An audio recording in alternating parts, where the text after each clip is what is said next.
আসসালামু আলাইকুম। এটার একটা আইনি ব্যবস্থা হওয়া অত্যন্ত জরুরি। যে অবস্থা সৃষ্টি হয়েছে বিপিএল এর এই দুর্বার রাজশাহী টিমের কারণে। এই অবস্থার কারণে প্রশ্নের সম্মুখীন হচ্ছে বাংলাদেশের ক্রিকেট।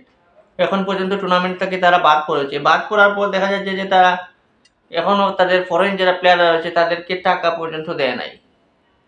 তারা যে খেললো, তারা যে একটা পারিশ্রমিক আছে, সেই পারিশ্রমিকটা যদি আপনি ঠিকঠাক না দেন, তাহলে আপনি কিরকম ফ্র্যাঞ্চাইজি? বিসিবির উচিত এই মুহূর্তে খুব শক্তভাবে এটার হাল ধরা, শক্তভাবে এই ফ্র্যাঞ্চাইজিকে একটা চাপ দেওয়া কিংবা আইনি যে ধরনের ব্যবস্থা হয় সেটাই করা।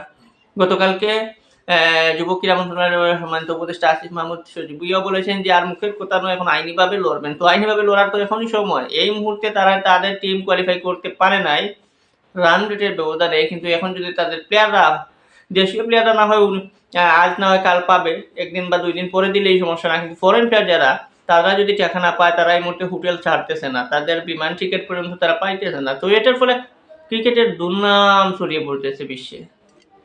সামনের বিপিএলে যে আরো ভালো ফ্র্যাঞ্চাইজি, ভালো ভালো প্লেয়ার আসবে, ফ্র্যাঞ্চাইজিগুলো যে আরো ভালো ভালো প্লেয়ার টানবে বা ভালো প্লেয়ারগুলা যে আসতে চাইবে কিনা, এটা আসলে সন্দিহান। কারণ এইরকম অবস্থায় কোনো মানুষই চাইবে না যে আমি গিয়ে ফেসে যাই, গিয়ে আমি পারিশ্রমিক না পাই, গিয়ে আমি টাকার অভাবে আমি বসে থাকি, হোটেল বন্দি হয়ে থাকি।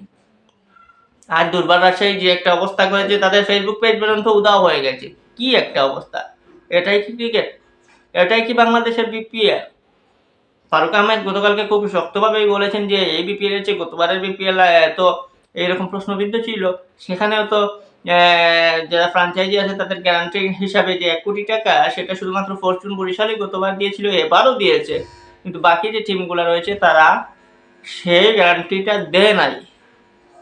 তাহলে কিভাবে হলো?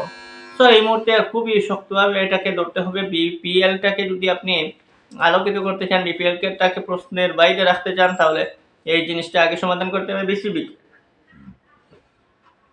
বাংলাদেশ ক্রিকেটে বিপিএল এই মুহূর্তে কোয়ালিফাই রাউন্ড শুরু হয়ে গেছে। 4টা টিম চলে গেছে। Fortune Barishal, Rangpur riders, Khulna tigers এবং চিটাগং কিংস। সেখানে দুর্বার রাজশাহী ব্যাড লাক দিয়ে খুলনা টাইগার্স তাদেরকে হারিয়ে রান রেটের ব্যবধানে এগিয়ে থাকায় তারা কোয়ালিফাই করছে। যদি খুলনা টাইগার্স কোয়ালিফাই করতো না, তাহলে কিন্তু রাজশাহীর মালিক আর টেনশনে পড়তো, আরও টাকা বাড়তি খরচ হতো। এই যাত্রায় বেঁচে গেলেও তাদের যে 10টা ম্যাচ গেল, প্লেয়ারদের যে পারিশ্রমিক, সেটা তাদের একদিক থেকে তো খুলনা বাঁচিয়ে দিয়েছে, তারা কোয়ালিফাই করে। তো বাকি টাকা আপনারা বাঁচান, প্লেয়ারদেরকে টাকাটা দেন। এটা যদি এই মুহূর্তে সমাধান না করা হয়, তাহলে এই দুর্নাম আরো গণায়িত হবে এবং সেটা বাংলাদেশ ক্রিকেটের জন্য একটা লজ্জাজনক একটা অধ্যায় শুরু হবে। আগামী বিপিএল এ শোনা যাচ্ছে যে এর চেয়ে বেটার হবে, কিন্তু এই শিক্ষা থেকে ফরেন প্লেয়ার দিয়েই কিন্তু বিপিএল এর সৌন্দর্য। তো এই ফরেন প্লেয়াররাই যদি বিপিএল এ আসে না, ফরেন প্লেয়াররাই যদি এইরকম অবস্থা দেখে যায়, তাহলে মনে হয় না আর ভালো কিছু হবে। এই দুর্বার রাজশাহী একমাত্র জিনিস, যে জিনিসটা বিপিএলকে কলুষিত করে ফেললো।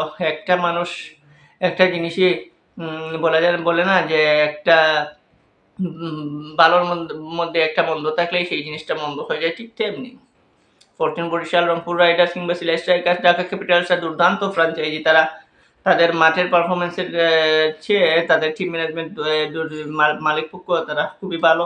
তাদের মধ্যে কোনো বিতর্ক নাই। কিন্তু বাকি যারা রয়েছে, চিটাগং কিংস কিছুটা বিতর্কিতের মধ্যে পড়েছেন।